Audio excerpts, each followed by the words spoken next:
my book called The Heresy of Heresies, A Defense of Christian Common Sense Realism. And we're working through a part of the chapter 2 called The Exterior Path to Existence, the nature of sense experience or from sense experience. And what we're walking through is a 4-step process by means of which we come to see the nature of existence itself.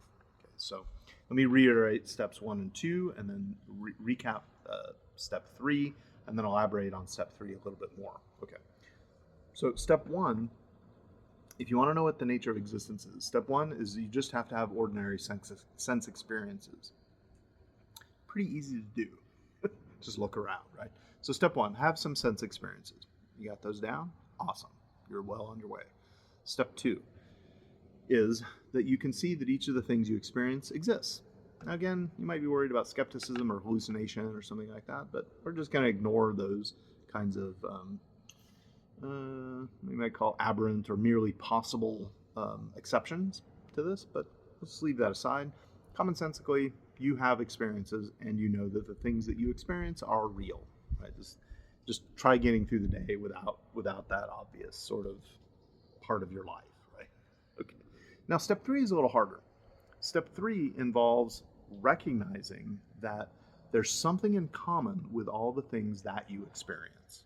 And what's in common with them is their being, their existence.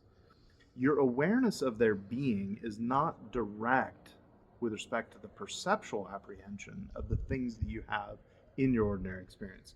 This requires something which George Coubertin calls judgment, a kind of judgment. Okay? And when you judge from your common sense experiences and see that the things that you experience all have being in common, then you've judged that being is that which all things that exist share. Okay, so think of the way in which you make judgments about other universals or forms, as they're called, Plato's forms or universals, or ideas, depending on how you want to take that.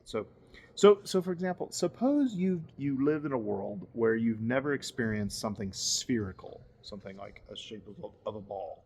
You've never, I don't know why, maybe where you live, where you grew up, nobody had any spheres, right? You've just never seen one before. Yeah, that seems possible, right? And then suppose someone hands you a bag of marbles, right? Round, spherical marbles. And each one's a different size and color, right? So you dump out the bag of marbles and you immediately see spheres, right? You immediately see them. Now, maybe if you've never seen one before, you might not have a word to describe it, right? But from the fact that you don't have the word sphere to describe what you're seeing, certainly you wouldn't deny that you're seeing a sphere, would you? I mean, now look, you might not be able to say, I'm seeing something. You might say, I'm seeing something, I just don't know what to call it, right? But it's like, wow, it's different than all the other things I've seen, because I've never seen one of these before. I mean, you've seen solid things, you've seen things that are three-dimensional, right? You've seen things that have weight and mass and color and that kind of thing. But what you haven't seen is an object that's spherical. Right? You've just never seen one before. Okay, so when you see these things, you look at the marbles. Let's say there's, I don't know, 10 or 15 of these marbles, and you examine them. And you see and feel the roundness of each one. You pick it up, you hold it like you're looking at it. And each one, you go through the whole bag, all the marbles in the bag, you go through them this way. And what you're doing is you're seeing that each marble is different, right? Maybe they're different sizes, they're different colors, but they're also similar, right?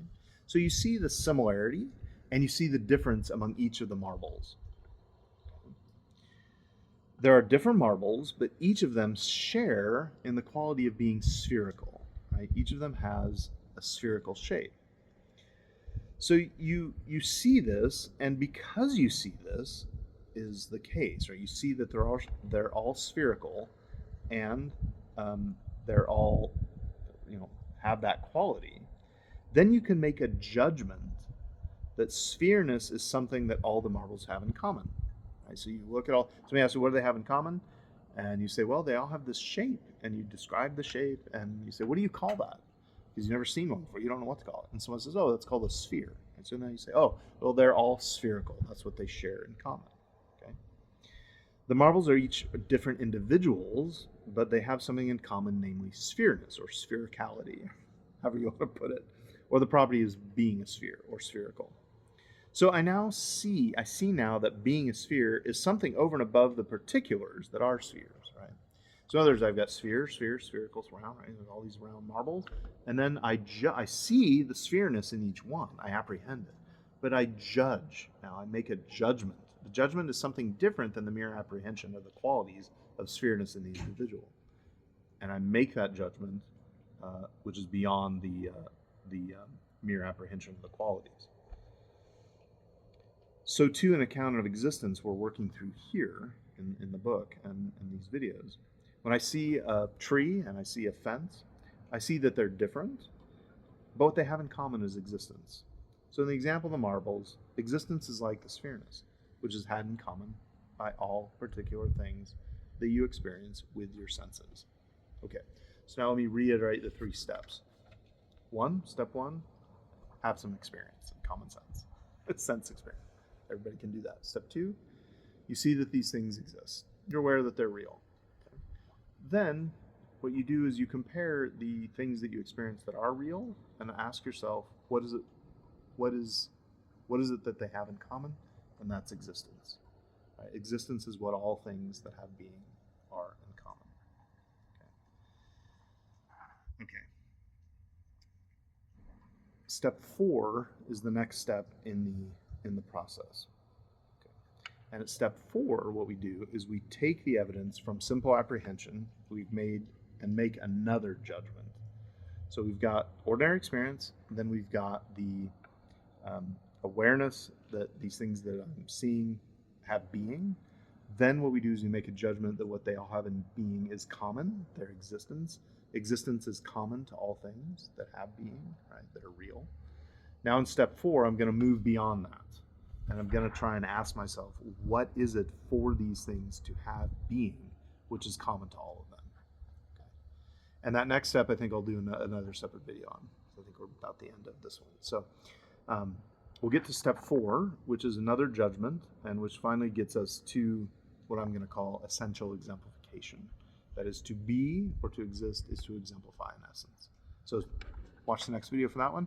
Thanks for watching. If you're enjoying these videos, please subscribe to the channel and like the video, thumbs up on that, and it'll make the world a more beautiful place. Thanks for watching. Stay psyched, Grom. You!